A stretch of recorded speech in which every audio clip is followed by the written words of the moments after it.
The world does not end in fire. It ends in silence. Imagine waking up and every human is gone. No voices, no traffic, no footsteps. Just an earth that keeps turning, while civilization forgets how to hold itself together. And at first it looks almost peaceful. The lights still glow, the engines still run, the buildings still stand. But the clock has already started. In the sky alone, there can be about 500 aircraft over the United States at peak times. Now imagine every cockpit goes empty at once. Autopilot can keep many planes level for a while. But autopilot cannot land a plane forever.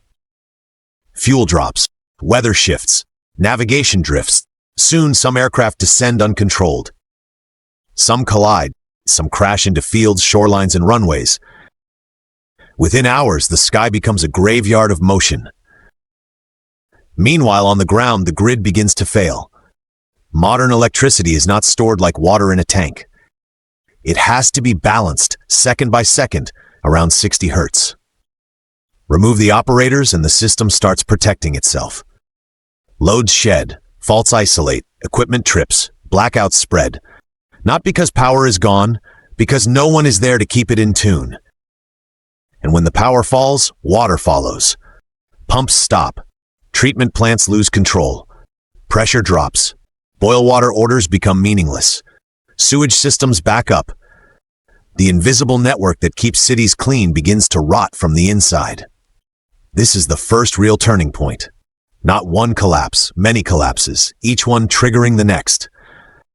Within the first day, hospitals switch to backup power. Then batteries fail. Data centers go dark. Traffic lights freeze. Subway systems lose control. Trains stop where they are. Highways clog with abandoned cars.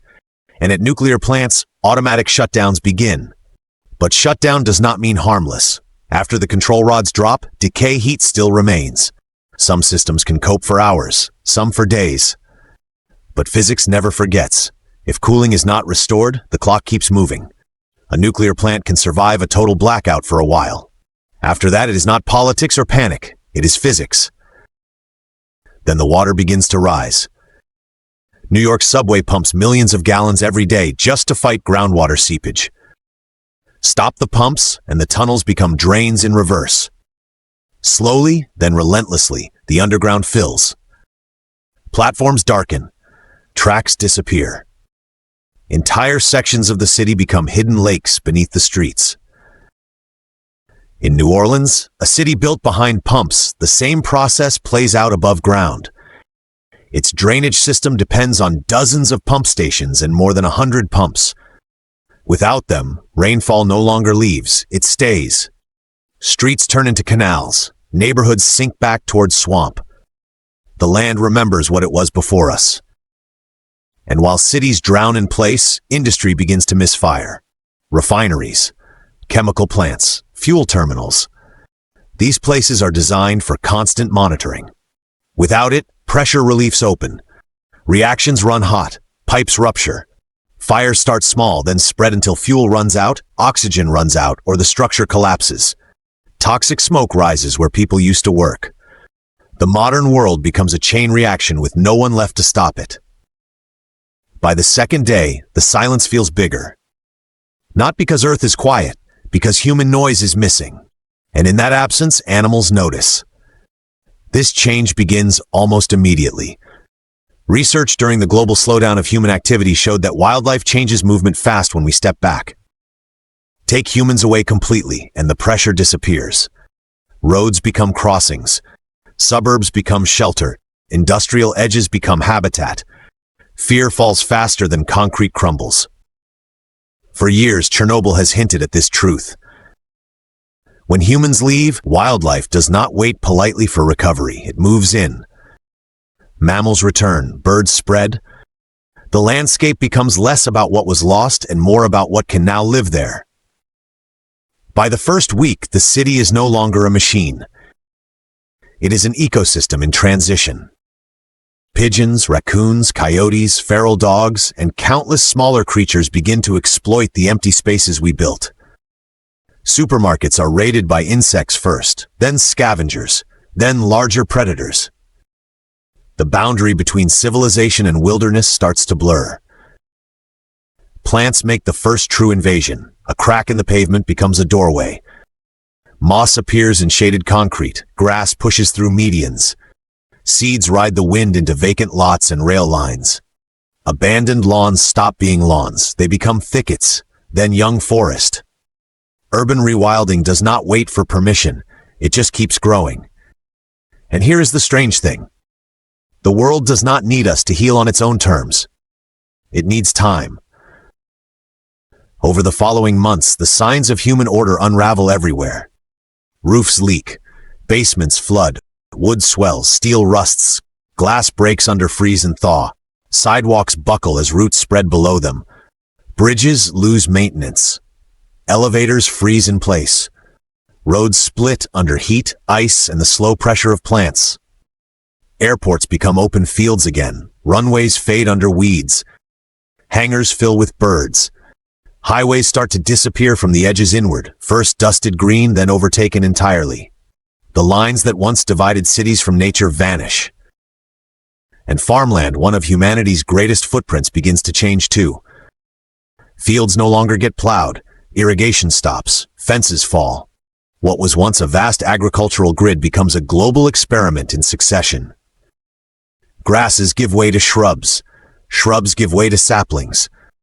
Over decades, forests return where machines once harvested seasons. Some lands become new carbon sinks. Some become wetlands again. Some become habitat for species that have been waiting. But the atmosphere does not reset. The carbon we added does not vanish with us. A portion of human-emitted carbon dioxide remains for centuries, even millennia. So the climate keeps carrying our signature long after our voices are gone. The planet heals, but it heals into a changed world. By the years, not the weeks, the scale of the transformation becomes impossible to ignore. Once maintained structures fail in sequence. Water erodes foundations. Trees split asphalt. Roots pry apart walls. Storms do what people used to prevent. They finish the job, and overhead, even our machines in space begin to fall. Low Earth orbit is a constant fight against drag. Satellites need boosts to stay up. Without them, many slowly spiral downward. Some re-enter within years. Others linger longer. But nothing human-made stays eternal. Not in the sky. Not on the ground. Not even in the oceans. This is the final truth of a humanless Earth. It does not freeze. It does not stop. It adapts. Cities become wetlands. Highways become migration corridors. Suburbs become forest edges. Skyscrapers become cliffs for birds, then ruins, then dust. The planet keeps cycling through weather, erosion, growth, and return. Life fills every opening we leave behind. And in the long view, that is not a tragedy for Earth. It is a reset of ownership. Human civilization was powerful. It moved mountains, it lit the night, it reached orbit, but it was never permanent. It depended on constant care, constant energy, constant belief. Remove people, and the system unravels. Remove people, and the wild world begins again. So the question is not whether Earth survives us. It does. The question is what remains of our dominance once we are gone. A few ruins, a few fires, a few flooded tunnels, then forests, then animals, then silence. And finally, a planet that remembers how to live without us.